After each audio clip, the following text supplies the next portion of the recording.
One single experience of a teenager encountering more plastic than marine life during a dive became the catalyst for the most extensive aquatic purification project in history. Why would a personal moment of frustration lead to a global industrial intervention? At first glance, the task of cleaning the entire ocean seems impossible for a private initiative. But in reality, this emotional spark transformed into a rigorous technical operation that has successfully extracted over 45 million kilograms of synthetic waste from the planet's water systems. And this is not the limit. The weight of the recovered material translates to nearly 100 million pounds of debris removed from delicate ecosystems. One can notice how the scale of the operation has transitioned from a localized endeavor into a massive logistical network spanning multiple continents.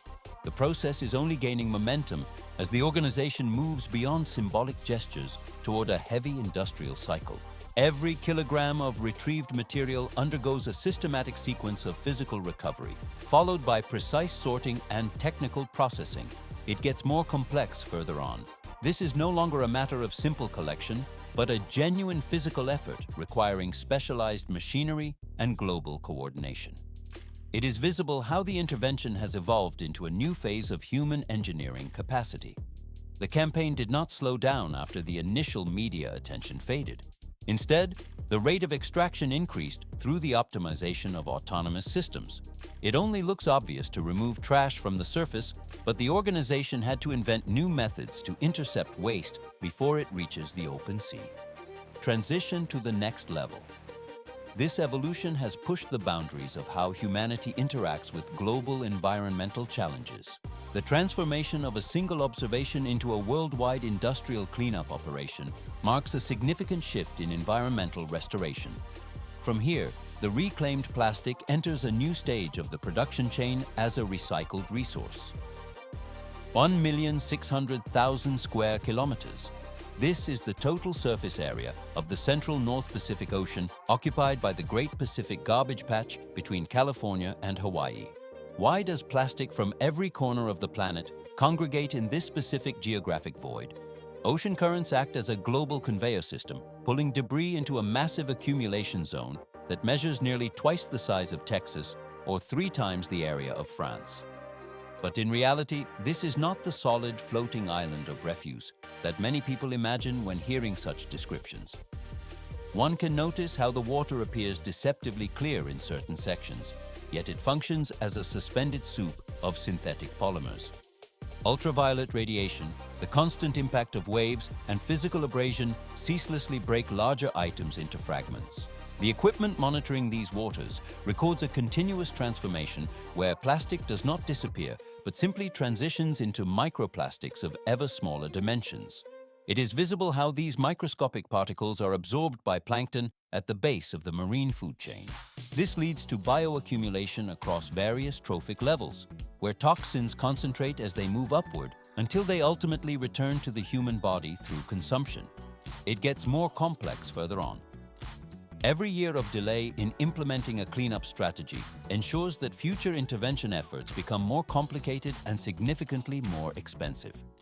Humanity has allowed this accumulation to persist for more than 7 decades, dating back to the mid-20th century when plastic production first exploded on a global industrial scale.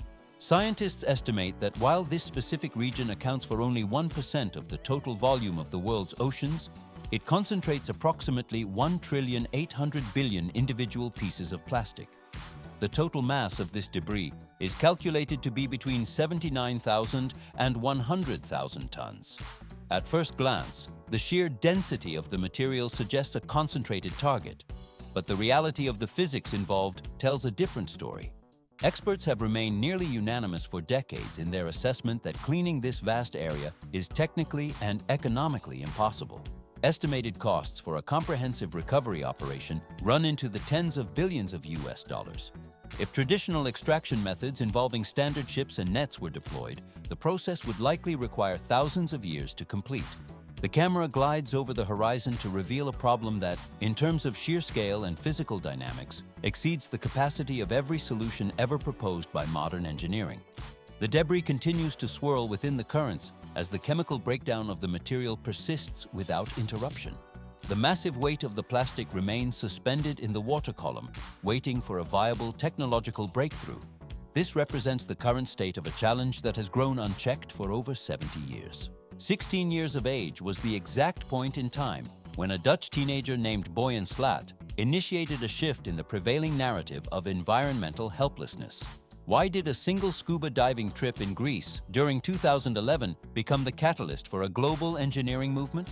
The young diver expected to observe the vibrant Mediterranean ecosystem, but instead, plastic bags appeared with greater frequency than marine life. One can notice how these synthetic fragments repeated themselves across the underwater landscape, creating a physical distortion of the natural aquatic order. But this is just the beginning. It seems simple to dismiss such an experience as a temporary irritation. Why can we not simply remove this debris from the water? For most, the thought would have vanished, but for Slat, the inquiry remained at the core of his focus for several years. He moved beyond the stage of mere protest to conduct a technical analysis of why experts deemed ocean remediation impossible. Detailed calculations of operational costs and logistics revealed the limitations of traditional ship-based collection methods. It is visible how the equipment of that era relied on active pursuit, which consumed massive amounts of fuel and manpower. During this intensive study, a concept that appeared technically absurd at first glance began to materialize into a concrete strategy. It gets more complex further on. Rather than utilizing a fleet of ships to chase plastic across millions of square kilometers, the ocean currents themselves would be utilized as the primary engine for collection. If barriers were engineered with sufficient intelligence, the natural flow of water would concentrate the waste into specific zones for extraction. This approach functioned in direct opposition to conventional maritime intuition while aligning perfectly with the physical mechanics of the sea. Slat enrolled at the Delft University of Technology in the Netherlands to study aerospace engineering, where he continued to refine the technical parameters of his concept. In the fall of 2012, the project received the Top Engineering Design Award for its innovative framework. On October 5, 2012, the 18-year-old designer presented an 11-minute technical briefing titled "How the Oceans Can Clean Themselves" on the TEDx Delft stage. At first glance, the presentation seemed to disappear into the vastness of the internet, accumulating only 2,000 views over several months. But in reality, the momentum was building beneath the surface until February 2013, when global news outlets identified the potential of the system. The video reached a massive audience almost overnight, and the process is only gaining momentum. 100% of his focus was required when donations began to surge into his accounts within a matter of days. Slat faced a binary choice between completing his engineering degree or abandoning formal education to manage the emerging organization. At that specific moment, his personal liquid assets totaled exactly $300. He chose to terminate his studies to pursue the industrial-scale cleanup of the world's oceans. Just days after the digital surge, $90,000 in capital flowed into the project from various global donors.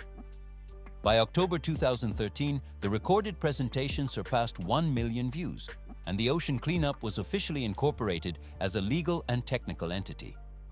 One can notice how the transition from a theoretical concept to a functional organization occurred with rapid mechanical precision. The foundation for a new type of maritime infrastructure was established, and the material was ready to move to the next processing phase without haste. 528 pages was the exact length of the technical feasibility study published to validate the foundational concepts of the newly established organization. Why did the leadership decide to release such an extensive document before seeking large-scale global funding? It only looks obvious to request capital based on a vision, but in reality, providing a massive volume of empirical data from 70 scientists and engineers was necessary to prove the mechanical viability of the project. This rigorous analytical foundation was presented to the public on June 3, 2014, alongside the immediate activation of a crowdfunding initiative. But this is just the beginning. The global response to this call for financial support exceeded all initial projections within the first few weeks. One can notice how the campaign gained momentum as 38,000 individual donors from 160 different countries synchronized their efforts over the course of 100 days. By September 15, 2014, The accumulated total reached $2,154,282. It gets more complex further on. This achievement stood as the most successful non-profit crowdfunding campaign in history up to that specific point in time, signaling a massive shift in how environmental engineering could be financed. Because the financial foundation was now secure, the organization made a public commitment of unprecedented scale. The camera glides along the projected maps of the Pacific Ocean, where the organization promised to remove 50% of the Great Pacific Garbage Patch within a 10-year timeframe. This objective was widely viewed as extremely ambitious even by the project's most loyal supporters. Yet the technical roadmap remained fixed on this decade-long deadline. Equipment designs began to transition from theoretical models on paper into the first stages of physical preparation. The process is only gaining momentum. Thus, the organization moved from a purely academic concept into a phase of active, well-funded engineering development. 30 vessels were deployed across the vast expanse of the Pacific Garbage Patch during the launch of a mega expedition campaign in August of the year 2015. Why was such a massive naval mobilization necessary for a single environmental survey? At first glance, the task seemed simple. Yet this fleet collected more data than every scientific research mission from the previous 40 years combined. This immense volume of information immediately overturned numerous long-standing assumptions held by the scientific community. The findings revealed that the garbage patch was not a solid mass of debris, but rather a plastic soup dispersed across an enormous maritime area. One can notice how the composition of the waste differed from earlier predictions. Fishing nets accounted for 46% of the total mass, and the data indicated that between 75% and 86% of all plastic originated from offshore fishing activities. But this is just the beginning. The original engineering concept soon faced a harsh reality as the first prototype tests revealed critical technical failures. Problems ranged from air chambers leaking under pressure to the complete failure of complex anchoring systems. These setbacks demonstrated that the project required a far higher level of engineering precision than the team had initially anticipated. Consequently, the idea of a seabed-anchored barrier measuring 100 kilometers in length was abandoned. Engineers replaced this massive structure with free-floating systems approximately 2 kilometers long, utilizing specialized deep-sea anchors to maintain position. System 001, nicknamed Wilson, was deployed in the year 2018 amid high expectations. However, the equipment gradually exposed major physical limitations. It failed to maintain an appropriate speed relative to the moving plastic, which allowed debris to flow into the collection area and then drift back out. By the end of 2018, an 18-meter section of the structure broke apart due to material fatigue at the welded joints. This structural failure forced the system to be towed back to Hawaii after collecting only about 2,000 kilograms of plastic over a period of 4 months. Media coverage turned critical as the project faced public scrutiny. A survey conducted in 2018 found that not a single ocean plastic expert fully supported the project, while more than 25% of those polled considered it a bad idea. The team viewed this failure as an unplanned learning opportunity and returned to the drawing board to identify the core mechanical issue. It only looks obvious that a system should move with the current, but in reality, the barrier needed to move more slowly than the plastic in order to retain it within its perimeter. From this physical insight, System 001B was developed. This new iteration was much smaller in scale and featured a parachute anchor designed to create constant hydrodynamic drag. When launched in the year 2019, this system successfully captured and retained plastic from the Great Pacific Garbage Patch for the first time in history. The camera glides along the mesh where even microplastics as small as 1 millimeter are trapped against the barrier. Everything only gets more complicated as the project scales, but this successful deployment marked the moment of transition from theoretical modeling to real-world proof. The plastic is held securely within the system, signifying the completion of this critical developmental phase. 1,000 rivers, barely 1% of all waterways on the planet, account for 80% of the plastic flow entering the oceans. Why was this geographical discovery so transformative for global cleanup efforts? It would seem that the vast expanse of the open sea is the primary battlefield. But without pinpointing these specific entry points, the plastic would continue to disperse across millions of square kilometers, making retrieval nearly impossible. At first glance, the task of filtering every cubic meter of water seems impossible, but in reality, the focus shifted to intercepting debris at these highly concentrated bottlenecks. One can notice how the river flow dynamics and specific geometry are harnessed to make intervention both energy efficient and cost-effective. But this is just the beginning. The Interceptor system operates as a fully automated river-based platform, anchored firmly to the riverbank. It utilizes a guiding barrier positioned diagonally across the current, which acts as a strategic funnel. This barrier does not obstruct the passage of water, but instead utilizes the river's own kinetic energy to create a guiding trajectory.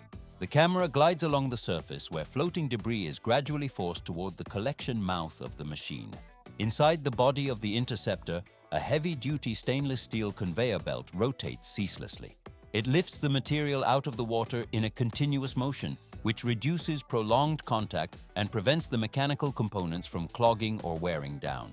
One can notice how the conveyor moves at a steady pace, powered entirely by integrated solar arrays. The process is only gaining momentum. 50,000 to 100,000 kilograms of plastic can be extracted by a single unit in just 24 hours of autonomous operation. This represents a fundamental shift from merely managing the consequences of pollution to stopping the flow at its source. Starting in 2021, the deployment of larger and more flexible systems began.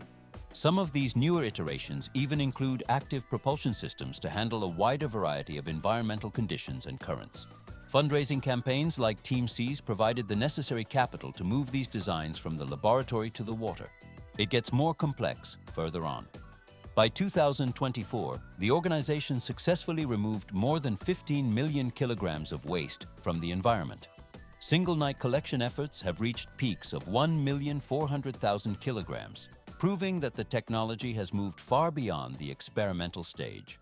But as the volume of collected material reached these unprecedented levels, a critical question began to emerge. Where do these millions of kilograms of waste go once the conveyor belt lifts them from the river?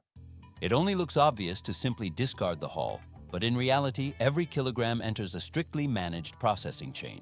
Immediately following the extraction phase, the materials are sorted based on their polymer type, the degree of ultraviolet degradation, and their overall recyclability. Plastic that has maintained its structural integrity is cleaned and processed back into the manufacturing cycle. This is not a symbolic gesture, but a technical necessity to reclaim what the ocean has not yet destroyed. However, approximately 80% of the recovered plastic is too contaminated or degraded for standard recycling. These materials are diverted toward energy recovery or processed within highly controlled systems to ensure they never return to the biosphere. The equipment gradually prepares the non-recyclable portion for permanent removal. Every action taken follows a singular guiding principle that remains unchanged throughout the entire process. The objective is the decisive elimination of plastic waste to ensure the oceans are never burdened by the same pollution twice. The material leaves the sorting facility, transitioning into a calm stage of final processing. 45 million kilograms of plastic have been successfully extracted from the global oceans as of the conclusion of 2025. Why does intense scientific debate persist despite such measurable quantitative results? It would seem that a massive engineering success would silence critics, but in reality, this is not a simple mechanical project, as it represents a direct physical intervention in an open and exceptionally complex marine ecosystem. Critical arguments focus on the fact that these cleanup efforts primarily target the symptoms of a larger crisis. This is just the beginning of the discussion. The root cause is found in the continuously rising rates of global plastic production and consumption, which saturate the environment faster than it can be cleared. One can notice how critics also highlight the potential for ecological disruption within the surface plastic accumulation zones. These areas serve as habitats for neustonic communities, and large-scale collection systems could accidentally capture these organisms as bycatch. Because these zones are their home, the intervention is viewed by some as a threat to a delicate biological balance.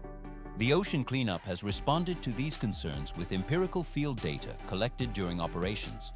It is visible how the sorting process separates material with high precision. Statistics show that 99.9% of the material captured consists of plastic, while only 0.1% is comprised of accompanying biological organisms. But this is not the limit of their defense. Independent assessments support the mission by concluding that the long-term risk posed by plastic to entire ecosystems far outweighs the localized risks of the cleanup operations. 2040 remains the target year for the ambitious goal of removing 90% of all floating ocean plastic. The scale of the infrastructure required for this task is immense. 150 staff members representing 30 different nations now manage the project.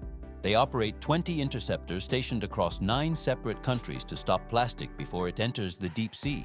At first glance, the financial requirements are staggering, but in reality, they are clearly defined. $7.5 billion is the estimated cost required to fully clear the Great Pacific Garbage Patch over a 10-year duration. Everything only gets more complicated as the project expands, yet the momentum continues to build. The camera glides along the massive floating barriers that now define this historical shift in environmental management. From a single teenager standing before drifting plastic bags in the Mediterranean to a global industrial operation, humanity has truly begun to address ocean pollution at a significant scale for the first time in history. The process demonstrates that what was once categorized as impossible is sometimes merely a technical problem that had not yet been approached with the correct mental framework. Thus ends one of the key stages in the effort to restore the global marine environment.